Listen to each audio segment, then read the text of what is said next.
Langdon, a retired board-certified OBGYN with 19 years of clinical experience.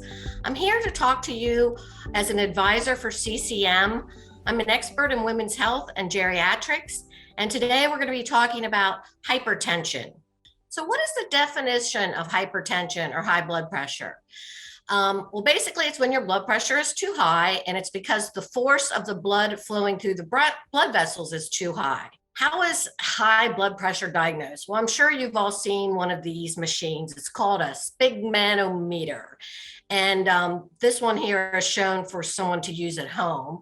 So we record the systolic blood pressure, which is the top number, and then the diastolic blood pressure, which is the bottom number, which is when the heart has stopped pumping, waiting for the next pump. The systolic blood pressure is the first number, as I say, and indicates how much blood pressure is exerting against the artery walls when the heart beats. The diastolic blood pressure is the second number, or the lower number, and indicates how much pressure blood is exerting against the artery walls while the heart is resting between beats. So that's when the heart is filling up with more blood for the next heartbeat. A rising heart rate does not cause blood pressure to increase at the same rate. So even though your pulse may go up over 100, does not mean you're at abnormal blood pressure. So healthy blood pressures dilate, they get larger to allow more blood to flow through them more easily when you're exercising. The heart speeds up, so more blood can reach your muscles so that you can get more oxygen, and the blood pressure may go up a little bit, but normally it only goes up a modest amount. So let's talk about blood pressure categories. Well, if you're lucky enough to have normal blood pressure, which is common when we're younger, but as we age, we tend to get higher blood pressure. Most people do. But a normal blood pressure is a number of 120 over 80 mm's of mercury. And that's considered within the normal range.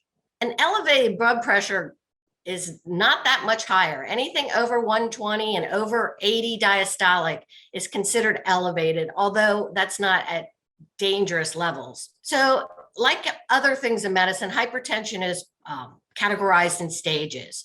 So stage 1 is the least serious, and it's when your systolic blood pressure is 130 over 139 and 80 to 89 diastolic. Doctors are likely just to tell you to lose weight, exercise, eat better, stop alcohol, stop smoking. And if need be, they might start one blood pressure medicine, depending on your family history for cardiovascular disease. As you know, as your arteries get clogged, that can lead to a heart attack or stroke. Stage 2 is when it is consistently 140 systolic and 90 or higher diastolic. This is when the doctor's likely going to add another medication and reinforce the need for weight loss and exercise, among other lifestyle issues. So a hypertensive crisis is a stage when the high blood pressure requires medical attention immediately. So if you have a blood pressure of 180 over 120, first of all, stop what you're doing, rest for 5 minutes, and retake your blood pressure. If the readings are still that high, you need to contact your doctor immediately because this could be a hypertensive crisis. If you are having higher blood pressure than 180 over 120 and are experiencing symptoms, this could be a sign of possible organ damage. So chest pain, shortness of breath, back pain, numbness, weakness, change in vision, or difficulty speaking, you should not wait, and you need to call 911 for emergency care. High blood pressure, for the most part, is asymptomatic, and that's why it's considered the silent killer. Now, you may have symptoms indirectly related to, but not caused by blood pressure, such as blood spots in the eyes, which is called a subconjunctival hemorrhage. They're more common in people with diabetes or high blood pressure, but neither condition causes, any serious problems. Sometimes you might have facial flushing, which occurs when the blood vessels in the face dilate. It can also occur by sun exposure, cold weather, spicy foods, wind, hot drinks, and skincare products. Dizziness can also be a side of some blood pressure medicines, and it is not caused by high blood pressure.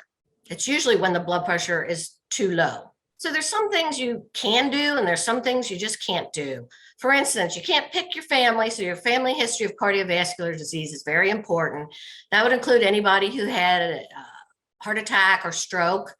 Your age, of course, you can't change that. Until age 64, men are more likely to have high blood pressure, but after 65, there are more women than men with high blood pressure. The race, unfortunately, African Americans suffer from high blood pressure more commonly than Caucasians, and chronic kidney disease is also a cause of high blood pressure. So we talked a little bit about what you can do, modifiable risk factors. Well, one of the things is get up and move. They've shown that 30 minutes of brisk walking 3 to 5 times a week is very helpful for overall health, including cardiovascular health. You need to check your diet, make sure you're eating plenty of fresh vegetables and fruits. If you're obese or over your ideal body weight, it's helpful to start trying to cut down those calories, cut out alcohol. If you think you have sleep apnea, that should be evaluated because that puts additional strain on your heart. High cholesterol, your doctor will measure. Of course, you'll be screened for diabetes. And smoking and tobacco use definitely is something you want to stop. And stress, well, no one can really get around stress, but there are things you can do to help alleviate that, such as meditation and exercise. So there are some complications of high blood pressure. The two most serious are heart attack, and that's when the damaged arteries that lead to your heart become blocked. And this prevents blood flow to the heart muscle, which means it doesn't get oxygen, so it has an attack. A stroke is pretty much just a brain attack. It's when the high blood pressure causes the blood vessels that supply the brain to clog up. And again, without oxygen, the brain dies. So we don't want to have heart attacks or strokes. And that's why it's very important you take your medicine every day. Another thing that can happen if you have multiple heart attacks, or even with just one severe heart attack, is that too much of the heart muscle can be damaged. And so you can go into heart failure. And this is the increased workload from high blood pressure that causes the heart to enlarge. And if it enlarges and can't pump properly, it can't get the blood and the oxygen to the rest of the body. Then if you damage the arteries to your kidney, you can undergo kidney disease or failure. So not only is kidney disease a cause of high blood pressure, but high blood pressure can also damage your kidneys and if your kidneys are damaged, then you can't filter the blood effectively and toxins can build up. So what's angina? That's basically just chest pain. So over time, the high blood pressure can lead to heart disease or microvascular disease. So that's just disease of the small, little tiny capillaries. And this often results in people feeling chest pain as a result when those little capillaries get squeezed. Then there's another problem called peripheral artery disease. And that's when the vessels that go to your legs, your arms, and your stomach can get clogged. And so sometimes people will start walking and they'll experience a lot of crampy pain in their legs that is relieved with rest. So that needs to be checked out because that can be treated as well. Of course, vision loss would be one of the worst things you could have happen due to high blood pressure. And then again, one common early symptom of high blood pressure is sexual dysfunction, because less blood flow to the penis can lead to erectile dysfunction in men and lower libido in women. So we talked a little bit about eating a well-balanced diet that's low in salt. Not so easy to do, but you can always try salt substitutes, limit your alcohol, regular physical activity, try to manage your stress, maintain a healthy weight, definitely quit smoking, take your medications daily, and talk to your doctor about what you can do to improve your health. So here's a long list of medications. So diuretics, we'll go over those, beta blockers, ACE inhibitors. Oh my goodness, there's so many different ways that we can treat high blood pressure. And usually it requires a combination because they all work in different ways to help control blood pressure in different mechanisms. So diuretics, you've probably all heard of these. These help you get rid of excess sodium or salt. And as a result, you get rid of excess water. And because of that, you can control your blood pressure.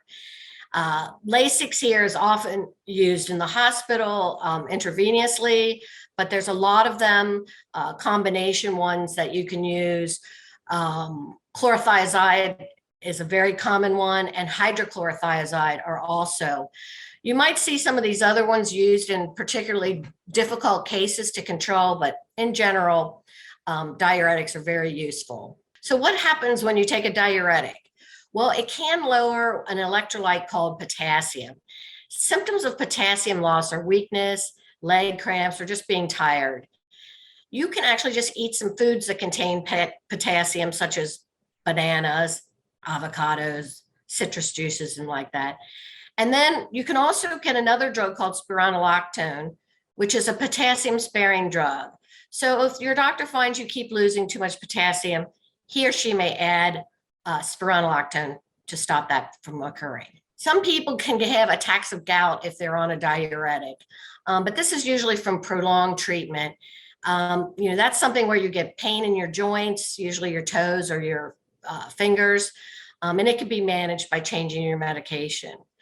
Some people with diabetes who take diuretics will see an increase in their blood sugar. So the doctor will likely change your diet or your insulin or your medication to counter that, or try another antihypertensive drug altogether. Beta blockers, what do? How do they work? They reduce the heart rate, and the heart's workload is reduced. And that means the output of blood is lowered. And so that lowers the blood pressure in the against the artery walls.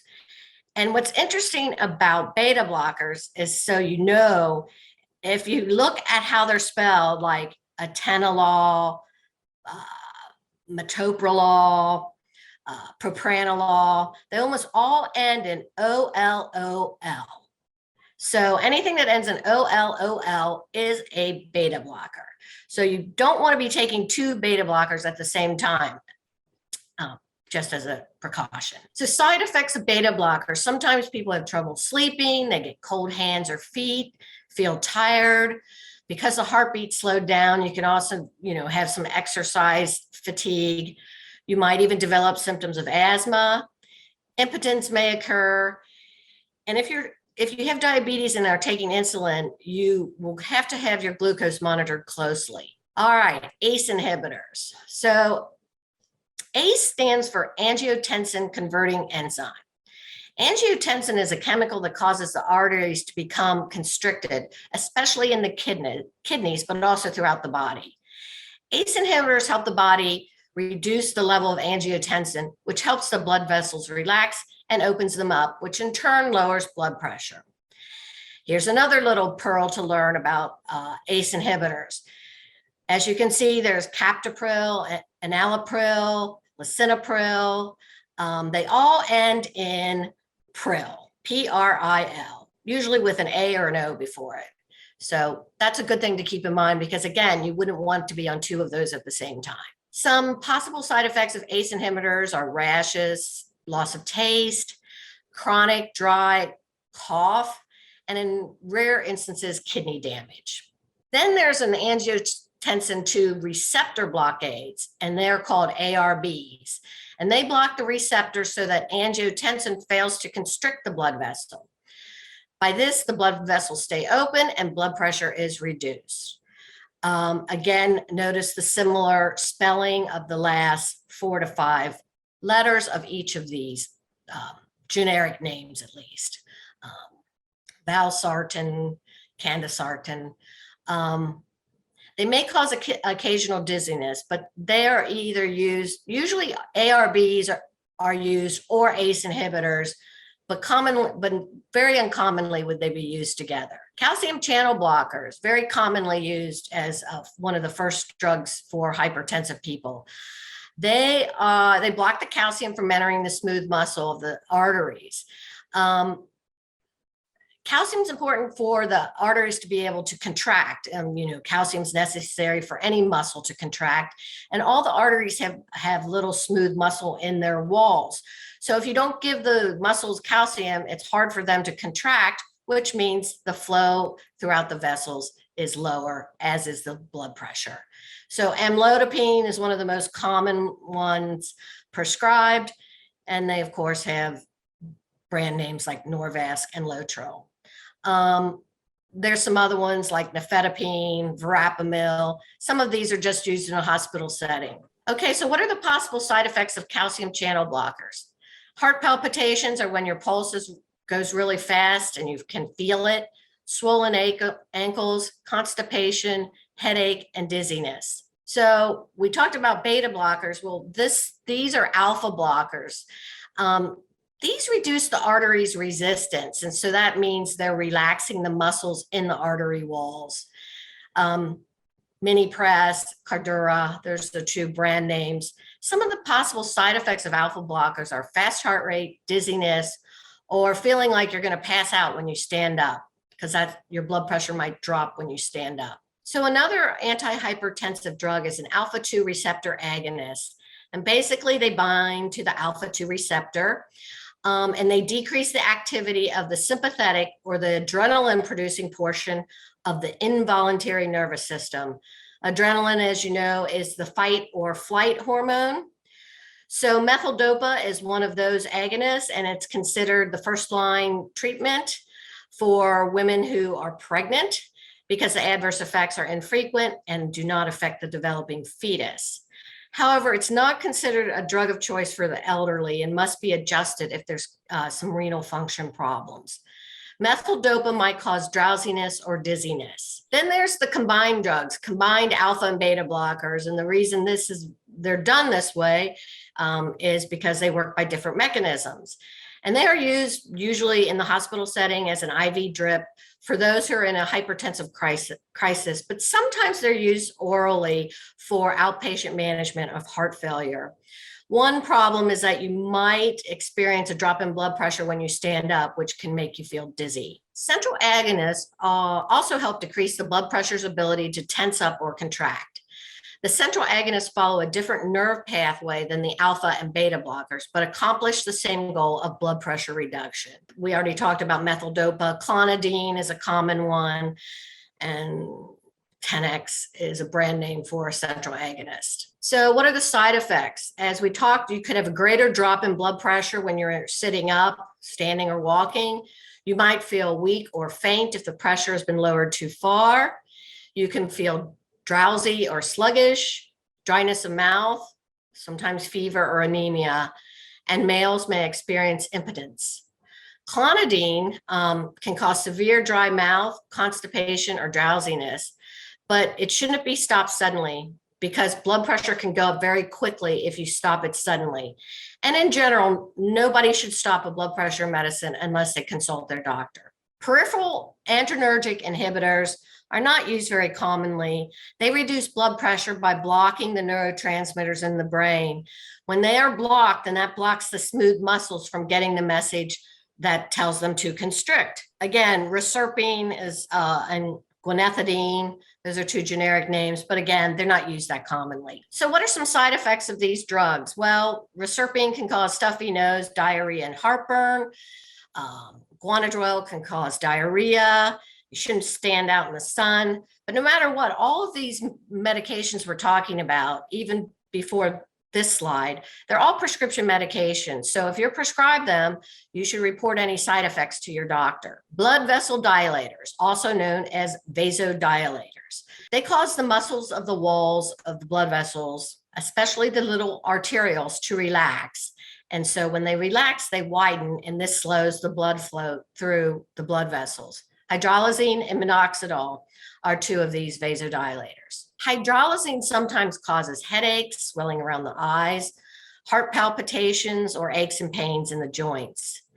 Minoxidil is a very potent drug, and it's not used very much, only in cases of severe high blood pressure or when kidney failure is present. Drug-drug interactions can occur, but most doctors and pharmacists are well aware of what drug can go with what other drug. So as you can see, atenolol, furosemide can cause possible adverse outcomes. Sometimes it's the high potassium. Sometimes it's low blood pressure. As you can see, it's not good to put amlodipine with atenolol, the first one there, because it has the highest risk of making your blood pressure go too low. And here are some more, obviously aspirin and some aspirin-like drugs. So some of the over-the-counter drugs like aspirin, if you're taking that, you need to tell your doctor so that they know which drug they should put you on for your blood pressure. Down at the bottom, the diclofenac, that's also like an aspirin or an ibuprofen. So that's a prescription, but ibuprofen is not a prescription. So anything you're taking over the counter, you need to let your doctor know so that they don't put you on the wrong medicine, or they'll tell you to stop the over-the-counter product. Oh, and also there can be drug-drug interactions with, other types of drugs like antibiotics or drugs for diabetes. So again, your doctor will know the best course of action if you have diabetes or you're taking an antibiotic. Sometimes another doctor will put you on an antibiotic, so make sure you call your cardiac doctor or whoever's managing your blood pressure to make sure there's not any interactions. Okay, well, thank you for your attention. I hope you learned a lot about hypertension. This is Dr. Kimberly Langdon.